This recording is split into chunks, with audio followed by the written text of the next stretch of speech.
بسم اللہ الرحمن الرحیم الذین تتوفاہم الملائکۃ ظالمی انفسہم فالقوا السلم ما کنا نعمل من سوء بلا ان اللہ علیم بما کنتم تعملون فادخلوا ابواب جہنم خالدین فیہا فلبئس مثوى المتکبرین وقیل للذین اتقوا ماذا انزل ربکم قالوا خیرا للذین احسنوا فی هذه الدنیا حسنہ ولدار الآخرۃ خیر ولنعم دار المتقین جنات عدن يدخلونها تجری من تحتها الانہار لهم فیہا ما تشاءون کذالک یجزی اللہ المتقین الذین تتوفاہم الملائکۃ طیبین یقولون سلام علیکم ادخلوا الجنۃ بما کنتم تعملون اللہم سبحانک لا علم لنا الا ما علمتنا انک انت العلیم الحکیم رب اشرح لی صدری ویسر لی امری واحلل عقدۃ من لسانی یفقہوا قولی رب زدنی علما یا رب صل وسلم دائما ابدا علی حبیبک خیر الخلق کلہم۔ واجب التکریم والاحترام معزز حاضرین و ناظرین کرام، قرآن اللہ تبارک و تعالیٰ کی ذات کی طرف سے انسانیت پر ایک ابدی انعام ہے۔ یہ اللہ کا ذاتی کلام ہے۔ یہ انسانی زندگی کے تمام جہانوں پر محیط احوال کا ایک ٹھوس پیغام ہے، حقائق پر مبنی ہے۔ اس میں کسی قسم کے کوئی افسانوی رنگ کا امکان یا کوئی احتمال کا ہونا ممکن نہیں ہے۔ یہ آپ کی زندگی کے ہر جہان کے اندر کی جو گزران ہے، جیسے عالم ارواح میں انسان تھا، پھر اس دنیا میں آیا، اجسام عطا ہوئے، پھر آگے عالم برزخ کھڑا ہے، عالم حشر ہے، عالم خلد ہے۔ انسان ان سب مراحل سے گزر کر آخری اپنی آرام گاہ پر عالم خلد میں جاتا ہے۔ تو وہاں تک کے جو کچھ بھی احوال اور حقائق اس کو سامنے آنے ہیں، یا جس جہان میں وہ رہ کر جو کچھ ان احوال سے متعلق سامنے رکھتے ہوئے زندگی گزار رہا ہے، اور یہ زندگی گزار کر جب وہ یہاں سے چلا جائے گا اور پھر اللہ کے حضور حاضری کا مرحلہ آئے گا، اور پھر اس کے بعد عالم خلد کی طرف سفر رواں دواں ہوگا، اس سب کے بارے میں جو کچھ بھی اس کے ساتھ ہونے چلا ہے یا ہو رہا ہے، اس کے ٹھوس احوال اللہ کریم نے اپنے اس پاک کلام میں بڑی تفصیل کے ساتھ بیان فرما دیا۔ آپ صلی اللہ علیہ وآلہ وسلم پر یہ کلام جب نازل ہوتا تھا تو صحابہ کی بار رضوان اللہ علیہم اجمعین نے کبھی یہ سوال بھی فرمایا تھا، احادیث میں موجود ہے کہ جب آپ صلی اللہ علیہ وآلہ وسلم پر یہ کلام نازل ہو رہا ہوتا ہے، اس وقت چاہے ہم آپ کے ساتھ بالکل متصل بیٹھے ہوتے ہیں، ہمیں تو اس وقت کچھ سمجھ نہیں آتا، صرف آپ کی چہرہ مقدس پر جو ہم احوال دیکھتے ہیں ان سے ہمیں اندازہ ہوتا ہے کہ آپ پر اس وقت وحی نازل ہو رہی ہے، باقی تو ہمیں کچھ پتہ نہیں چلتا۔ تو آپ ہمیں یہ فرمائیں کہ جب آپ پر وحی نازل ہو رہی ہوتی ہے تو اس وقت آپ پر کیا کیفیت طاری ہو رہی ہوتی ہے، یہ فرمایا۔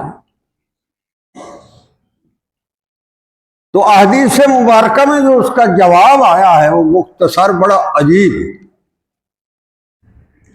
فرمایا بعض اوقات مجھے ایسے لگتا ہے کہ جیسے میرے ارد گرد کوئی جیسے گھنٹیاں سی بج رہی ہو، اور میں دنیا و ما فیہا سے کٹ جاتا ہوں۔ جو الفاظ میرے قلب پر وحی کے طور پر نازل ہو رہے ہوتے ہیں وہ مجھے ایسے لگتا ہے جیسے ایک ایک لفظ کوئی میرے قلب پر کھرچ کر میرے دل میں پیوست کر رہا، اور وہی چاہے جتنی بھی لمبی ہوتی ہے اس کا ایک ایک لفظ میرے دل کے اندر ایسے ہے جیسے تسبیح کے دانوں کی طرح کسی نے پرو دیا ہے۔ اس لیے جب وحی کے آثار ختم ہوتے ہیں تو وہی جس قدر بھی ہو میں الفاظ فر دہرا دیتا ہوں۔ اس کا دوسرا پہلو یہ ہے کہ جب وحی نازل ہو رہی ہوتی ہے تو الفاظ تو عربی کے ہوتے ہیں، جو اور بھی عربی والے کافی بعد میں سنتے تھے جب آپ وحی کا اعلان فرماتے تھے تو بڑے بڑے عربی دان اور عربی خان یہ الفاظ تو سنتے تھے، مگر فرمایا کہ جو ان الفاظ کے نزول کے نتیجے میں منشاء ربانی اور مدعا سبحانی ہوتا ہے کہ ان الفاظ کے نتیجے میں نے کیا پیغام انسانیت کو دینا ہے، وہ سارے مفاہیم، وہ سارے مطالب، وہ ساری مرضیات، وہ ساری منشیات جو اللہ تعالیٰ کی منشا ہے وہ بھی ساتھ ساتھ میرے قلب پر کھرچ گئے، جیسے کسی نے کھرچ دیے۔ وہ بھی مجھے پتا ہوتا ہے کہ اس الفاظ کا مطلب اور معنی کیا بتانا ہے، اور اس کا اللہ کی طرف سے جو نازل ہوا ہے اس کا کیا مطلب ہے۔ حاضرین، ہمارا جو المیہ اس وقت بن چکا ہے، ان سارے المیہ جن سے ہم گزر رہے ہیں اس دور میں خاص طور پر، ان سب کا اگر خلاصہ نکالا جائے تو وہ یہ ہے کہ ہم قرآن کو مانتے ہیں، اللہ کا کلام کے طور پر بھی مانتے ہیں، اس کی حقانیت کو بھی زبانی کلامی ہم کہتے ہیں، یہ جو کچھ ہے یہ سارا کچھ ٹھیک ہے، مگر ہم یہ سن کر بھی کرتے اپنی مرضی۔ یہاں ہماری بدنصیبی کھڑی، جس کو عربی کی چند گردانیں آ جاتی ہیں ذرا بذرا وہ اس کو پتہ لگ جاتا ہے، یا کوئی تھوڑا بہت کہیں سے اس کو کوئی محاورہ ہو جاتا ہے، وہ سمجھتا ہے کہ جو قرآن کریم کو میں سمجھ کر اس پر چل رہا ہوں وہ سب سے آخر ہے، اور یہی اللہ کی مرضی ہے، اور یہی محمد رسول اللہ صلی اللہ علیہ وسلم کا مدعا ہے۔ وہ یہ نہیں دیکھتا کہ جس نے یہ کلام نازل کیا ہے اور جس ذات پر نازل کیا ہے، جس ہستی پر اس نے جبرائیل امین کے ذریعے اتارا ہے، وہ کیا کہتے ہیں۔ ہمارا المیہ یہاں کھڑا ہے۔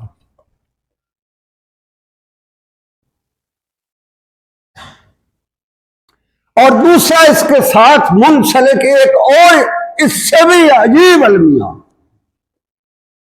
وہ یہ ہے کہ ہم اس جہان کے ہو کر اس قدر اس میں غرق ہو گئے کہ اس سے اگلا جہان ہمارے شعور سے نکل کر لا شعور سے بھی نکل گئے۔ ہمیں یہ نہیں پتا کہ جہاں ہم بیٹھے ہیں وہاں سے ہم اٹھ بھی سکتے ہیں یا نہیں اٹھ سکتے، یا یہیں لیٹ جانا ہے۔ ہم یہ مانتے ہیں مگر زبانی جب خرچ کے طور پر مانتے ہیں، جب ہم باہر نکلتے ہیں اپنے آپ میں آتے ہیں تو پھر ہم کئی سالوں کی پلاننگ کرتے ہوئے نظر آتے ہیں۔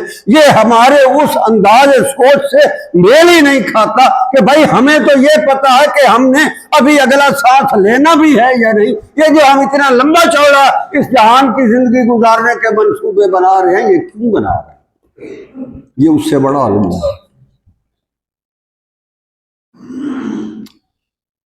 اور پھر اگر کوئی اس بارے میں بات کرے تو وہ ہم سننے کی حد تک تو سن لیتے ہیں مگر دل سے اس کو اچھا نہیں سمجھتے۔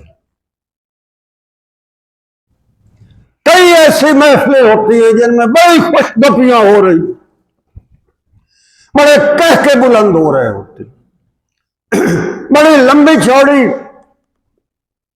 باتیں ہو رہی ہوتی، مگر اگر کوئی وہاں آ کر اس جہان کی زندگی کے بعد قبر اور حشر اور آخرت موت کی بات کر دے تو وہی ماحول کے اندر بیٹھا ہوا ہر بندہ جو ہے اس کے ماتھے پر تیوری آ جاتی ہے کہ بھائی اسے رگ میں بھنگ ڈال دیا ہے۔ اچھا بھلا ماحول بنا ہوا تھا، اچھی بھلی گپ شپ ہو رہی تھی، اچھے بھلی منصوبہ بندیاں ہو رہی تھی، اچھے بھلے ہمارے آپس میں ایک دوسرے کے ساتھ تبادلہ خیال ہو رہے تھے، اس نے آ کر یکسر ہمارا موڈ آف کر دیا۔ اس بھلے لوگ کو یہ سمجھ نہیں آتی کہ یہ ایک ایسی حقیقت ہے جس حقیقت سے کسی نبی نے بھی انکار نہیں کیا۔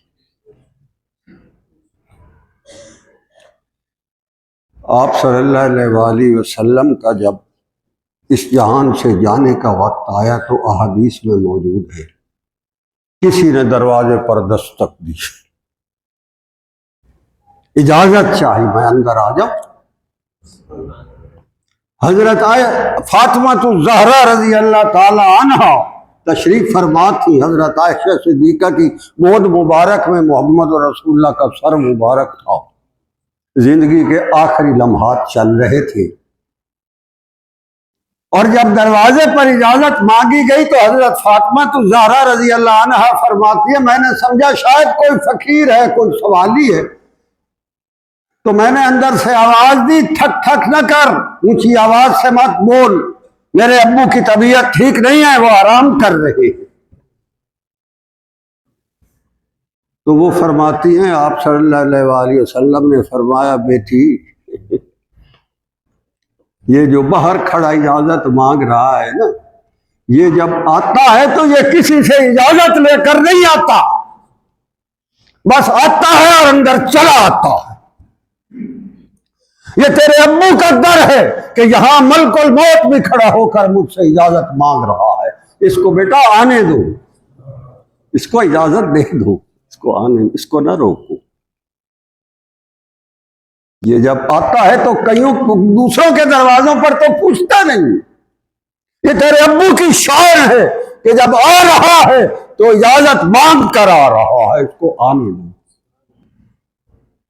تو یہ لمحہ جب اس ہستی پر بھی آ گیا تو پھر ہم کون ہوتے ہیں جب یہ بات کی جائے تو ماتھے پہ تیوری آ جائے؟ بھلا یہ اچھا فیصلہ المیہ ہے بھائی۔ ہم اس دنیا کے اندر اس حد تک غرق ہو چکے ہیں کہ ہم اس تصور سے بھی سمجھوتا نہیں کر پا رہے کہ کسی لمحے بھی ہمارے اوپر یہ وقت آ جاتا ہے، اور جب وہ آتا ہے تو پھر وہ کسی سے پوچھتا نہیں ہے، وہ چلا آتا ہے اور جو کچھ کرنا ہوتا ہے وہ کر جاتا ہے، ہمیں رونا دھونا چھوڑ جاتا ہے، ہمیں بے حس و حرکت کر جاتا ہے، ہماری پلکیں ٹھہر جاتی ہیں، سانسوں کا تانا بانا ٹوٹ چکا ہوتا ہے، اور ہمارا اس جہان سے جانے کا وقت اور کوچ کا ٹائم آ چکا ہوتا ہے۔ یہ لمحہ جس کو یہاں یاد ہوتا ہے اس کے طور اتوار اور ہوتے ہیں۔ یہ لمحہ ہر مسلمان کی سوچ میں سب سے اول آنا چاہیے۔ پہلا صبح اٹھے تو اس کی یہی سوچ ہونی چاہیے جب زندگی کے مصروف ترین اوقات میں وہ موجود بیٹھا ہو تو اس کے شعور اور لاشعور میں یہ احساس ہونا چاہیے کہ میں جو کچھ کر رہا ہوں یہ میں کر بھی پاؤں گا یا اس سے پہلے چلا جاؤں گا. جس کو یہ احساس ہوتا ہے وہ مسلمان با ایمان ہوتا ہے. ورنہ ہمارے علمی وہ جی میں جو کہہ رہے ہیں غلط ہے، اس کے سامنے قرآن رکھ دو، اس کے سامنے محمد اور رسول اللہ کا فرمان رکھ دو، مگر اس سب کو سننے کے باوجود وہ کہے گا وہی جو اس کا دل چاہتا ہے، اس کا دماغ سوچتا ہے، اور کرے گا وہی جو اس کی اپنی مرضی ہوتی ہے. اس کا انجام بڑا بھیانک ہے. اور اللہ کے حضور حاضری جب ہوگی تو وہ حاضری ہی کا لمحہ ہوتا ہے نا جب ملک الموت کھڑا ہوتا ہے. بڑا عجیب ہوتا ہے وہ سما، وہ بڑا ظالم انسان ہوتا ہے جو اس جہان کے اندر رہتے ہوئے اس کو اقتدار کا نشہ جو ہے وہ سوچنے ہی نہیں دیتا.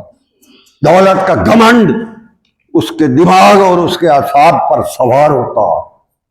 دنیاوی کر و فر کا وہ اس حد تک دل دادا ہوتا ہے کہ اسے یہ احساس نہیں ہوتا کہ میں نے چلے جانا ہے. ایک مٹی کا گڑا ہوگا، چھلے اس میں کپڑے ہوں گے، منہ میرا بدا ہوا ہوگا، وہاں کوئی کارپیٹ نہیں ہوگا، کوئی صوفہ نہیں ہوگا، کوئی قالین نہیں ہوگا، کوئی پردہ نہیں ہوگا، ارے کوئی انورٹر نہیں ہوگا، کوئی ایئر کنڈیشنر نہیں ہوگا. وہاں صرف مٹی کا ڈھیر ہوگا اور نیچے میں. جس کو یہ سوچ نہیں آتی ہے قرآن کہہ رہا ہے بڑا ظالم ہے، بڑا بدبخت ہے، بڑا بے وقوف ہے. اور جب وہ لمحہ آتا ہے ہائے ہائے بڑا عجیب حسرتناک سما ہے جو قرآن بتا رہا ہے. الذین تتوفاہم الملائکۃ ظالمی انفسہم. ارے بڑا بدبخت اور ظالم انسان ہے. ظالمی، اس نے اپنے ذات پر ظلم کیا. دوسروں پر تو ہم ظلم کرتے ہی رہتے ہیں، در حقیقت وہ ظلم ہم اپنے آپ پر کر رہے ہوتے ہیں. ہم قبر کے گڑھے کو مزید بھڑکا رہے ہوتے ہیں. جہنم کی آگ کو ہم اس کا دھواں تک اپنی قبر میں محسوس کر رہے ہوتے ہیں، اور اس دھوئیں کی سڑان ہم اپنے دل اور روح کے اندر محسوس کر رہے ہوتے ہیں، مگر ہم سمجھ نہیں آنے دیتے اپنے آپ کو. اللہ کہتا ہے بڑا ظالم ہے، ظالمی انفوں سے بڑا ظلم کرتا پھر رہا ہے وہ اپنے آپ پر، جو اللہ سے بیگانہ ہو کر زندگی گزار رہا، جس کی اپنی سوچیں ہیں، اپنے مزاج ہے، اپنا ماحول ہے، اپنی مصروفیات ہے، اس کے اپنے سارے شبانہ روز کے اپنے کام اور دھندے. اس کو یہ پتہ نہیں ہے کہ میرے ساتھ ایک ایسا دھندا ہونے چلا ہے جو مجھے بے بس کر دے گا، میری پلکوں کی جنبش روک دے گا، میرے جسم کی ایک پگلی کو دوسری پگلی سے بجا دے گا. ساق کو بھی ساق، پگلی سے پگلی بج اٹھتی ہے جب ملک الموت روح کو کھینچتا. یومئذ المساق، یہ ایک دن تیرے ساتھ ہوگا.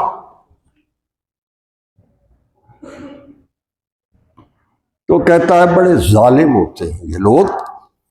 جب ایسے ظالموں کے پاس ملک الموت آتا ہے تتوفاہم الملائکہ،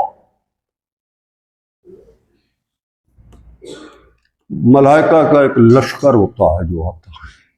ملک الموت جو ہوتا ہے نا وہ تو آگے ہوتا ہے، وہ اکیلا نہیں ہوتا، اس کو ساتھ ایک پورا لشکر ہوتا ہے یا ملائکہ ہے.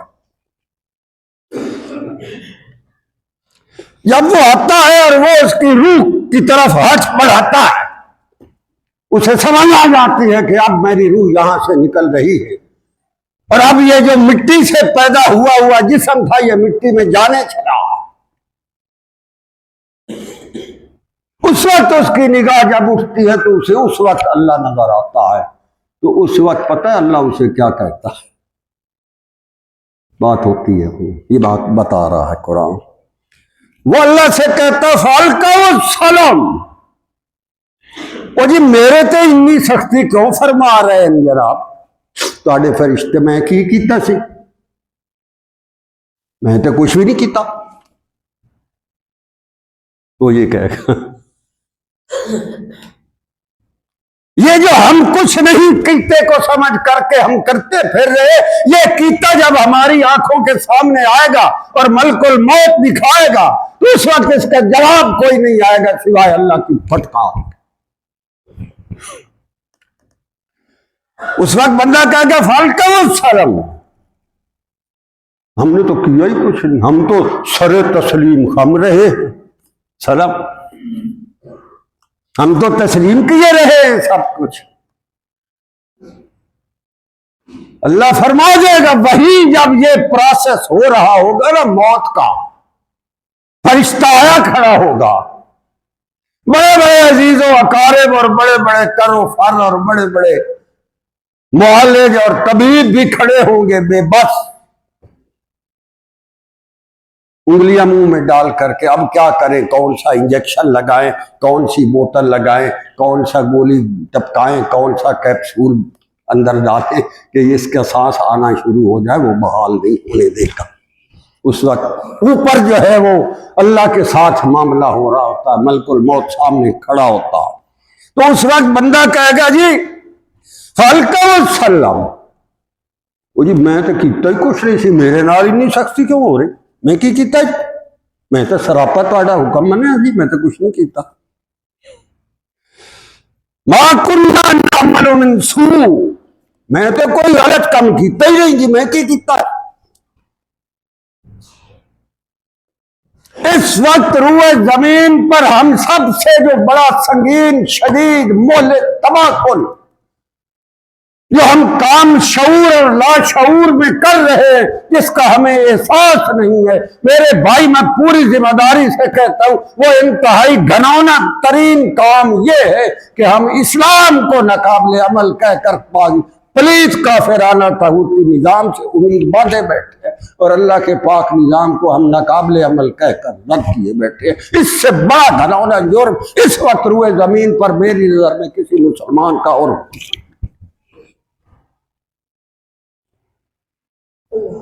سمجھ آ جائے گی جب اللہ کے حضور کھڑے ہوں گے نا اسلام کی حقانیت. اس وقت آئے گی، اس وقت میں کیا کیتا جی، میں تو کچھ بھی نہیں کیتا، میں تو یہ کیسی جی نظام دی بجائے فلانا رکھ لو تو وہ نال کام چنگا چلے گا جی، ملک ترقی کر جائے گا جی، سارے مسئلے ٹھیک ہو جائیں. میں تو یہ کیسے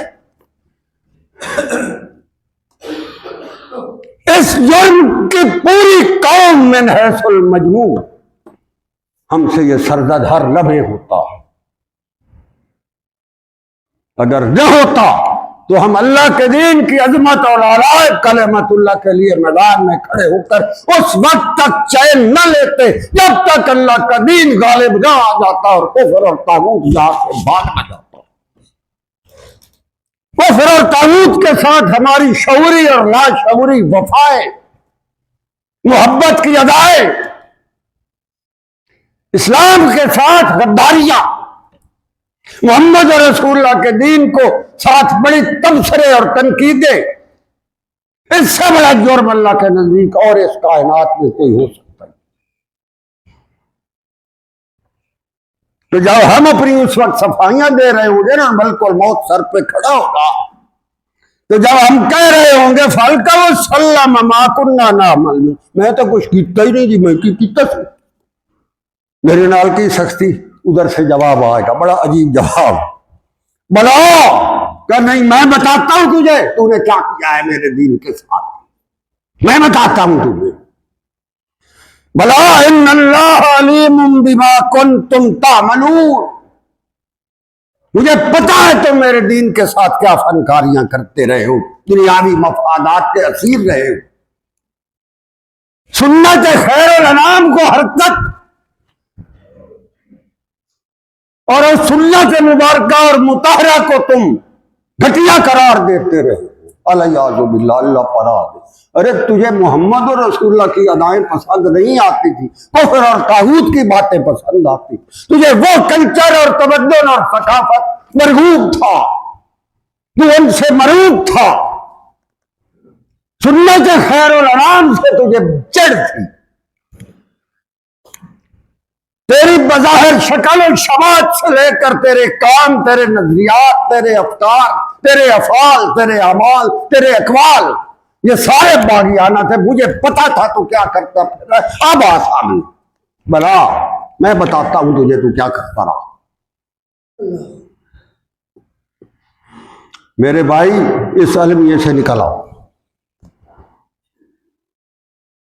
اللہ کے دین کی عظمت اور تقدس کو دل کی گہرائیوں سے مان جاؤ. اپنے شعور اور لاشعور میں سنت خیر الانام کے تقدس کی خوشبو کو مہکاؤ. پلیت باغیانہ طاغوتی کافرانہ نظام سے توبہ کر لو. محمد رسول اللہ پر نازل ہونے والے اس اسلام اور اس نظام کے دنیا کے جو آگے سامنے بطور مسلمان ایک دکھا دو کہ ہمارے خطہ زمین پر اس طرح محمد رسول اللہ کے دین کی بہار ہے. لوگوں آؤ دیکھ. مزہ تو تب ہے جب فرشتہ آئے گا تو اس وقت مرنے کا بھی مزہ آ جائے گا اور فرشتے کو مارنے کا بھی مزہ آ جائے گا. بہت بڑی پرلطف ہو جائے گی. ورنہ جو اس وقت صورتحال ہے وہ یہی ہے، فَادْخُلُوا أَبْوَابَ جَهَنَّمَ خَالِدِينَ فِيهَا. ارے تو جہنم جائے گا، مجھے پتا ہے تو میرے دین کے ساتھ کیا کرتا رہا.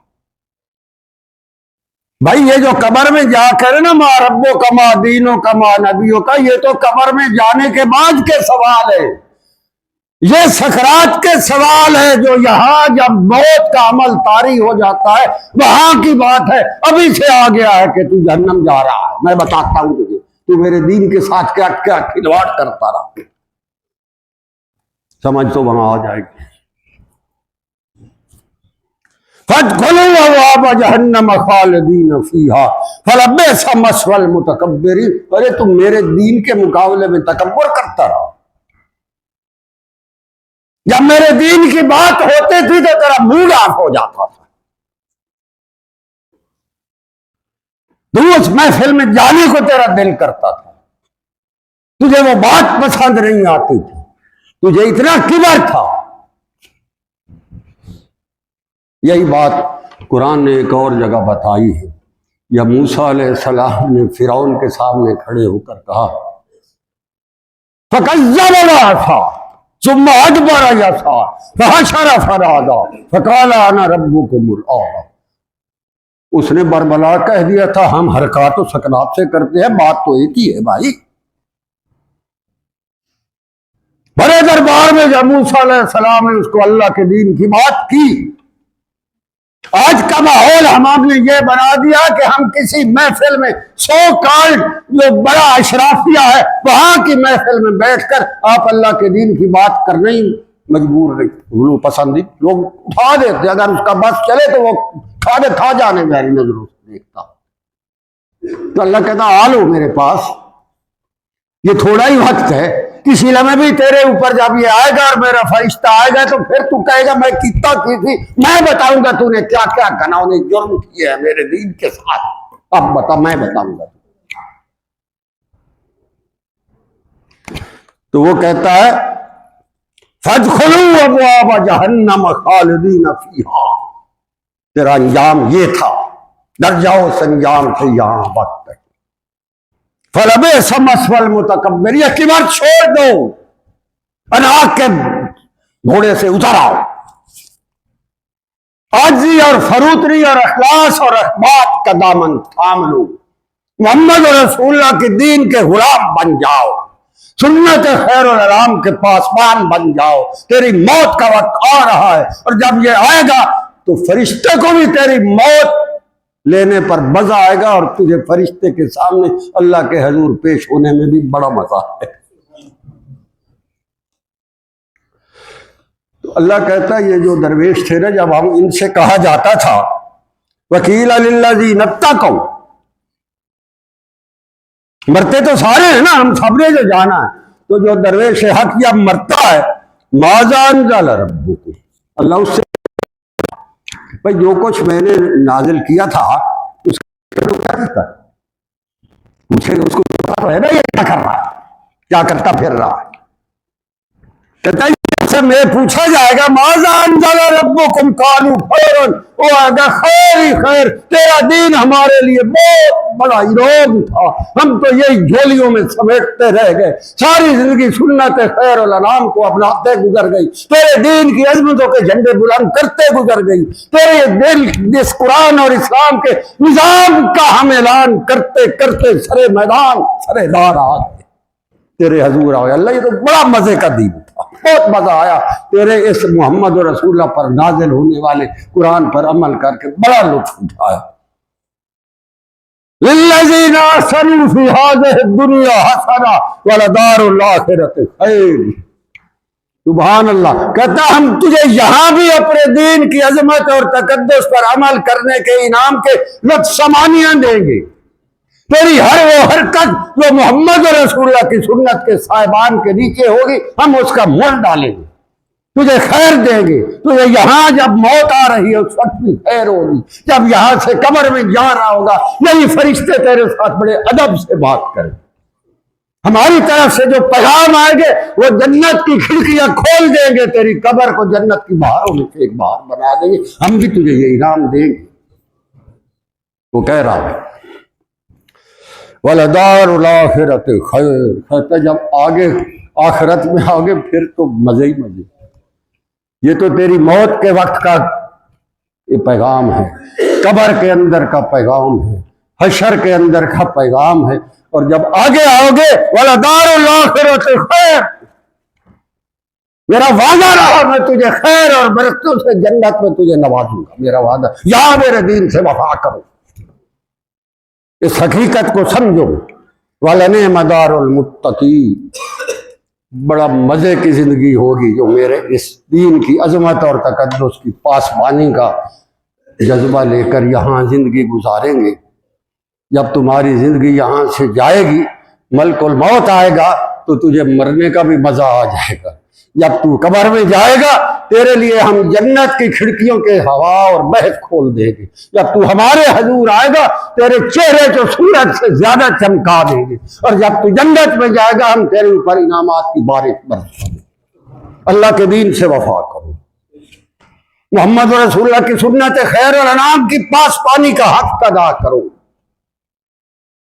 کافرانہ پلید طاغوتی نظام سے برات اور نجات حاصل کرو، اللہ کے دین سے وفا کرو، اس کا نتیجہ بہت خیر اور برکت ہے۔